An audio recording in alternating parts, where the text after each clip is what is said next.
Continuamos con el tema de transformadores.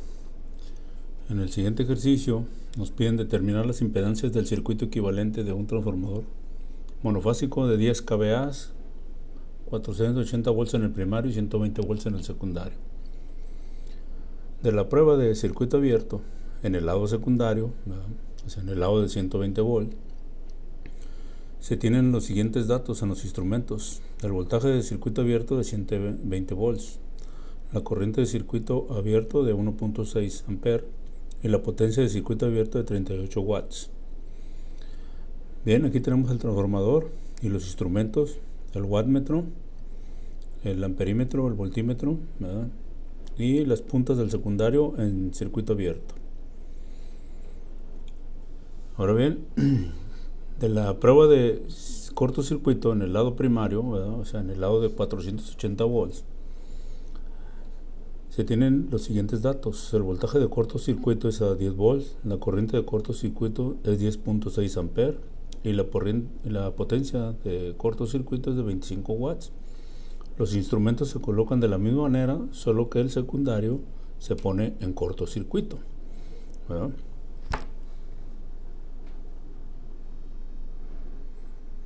Bien, calculamos la relación de transformación A. B1 entre B2 es igual a 0.4. El factor de potencia, que es el coseno de teta, de los valores de los instrumentos, ¿verdad? La potencia de circuito abierto, voltaje de circuito abierto y corriente de circuito abierto. Sustituimos los valores y tenemos que el factor de potencia es 1.198, ¿verdad? En atraso.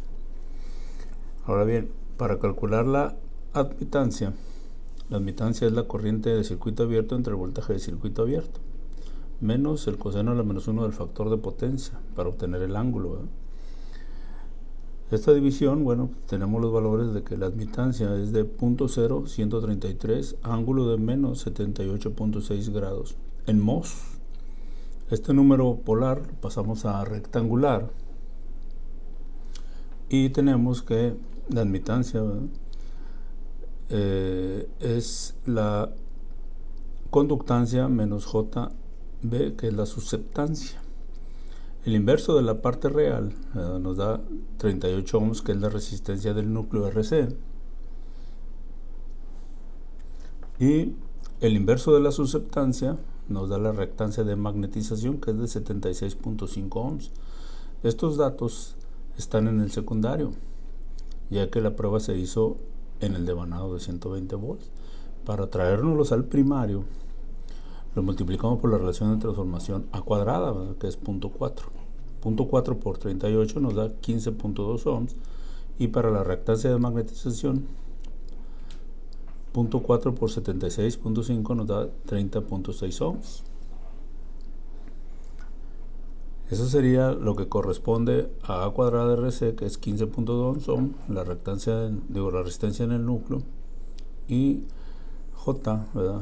30.6 ohms, que corresponde a la reactancia de magnetización ya en el circuito equivalente.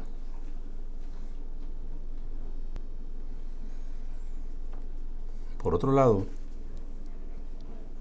en la prueba de cortocircuito, el factor de potencia, ¿verdad? El coseno de teta, lo evaluamos con la potencia de corto de 25 watts, los voltajes de corto y la corriente de corto, ¿verdad? Que son de 10 volts y 10.6 amperes.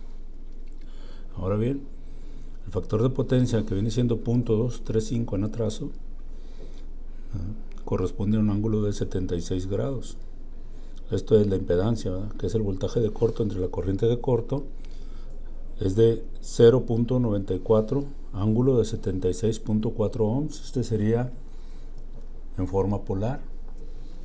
Si yo lo paso a forma rectangular, pues tengo estos datos de resistencia equivalente de 0.22 y la reactancia equivalente de 0.91. Como estos valores, los instrumentos, ¿verdad?, estuvieron en el primario, o sea, en el lado de 480 volts, pues estos datos son en el primario, por lo que el circuito equivalente, ¿verdad?, aproximado y referido al primario, pues es de 0.22 más J 0.91, ¿verdad? R equivalente y X equivalente, y 15.2 de resistencia en el núcleo y 30.6 de reactancia de magnetización.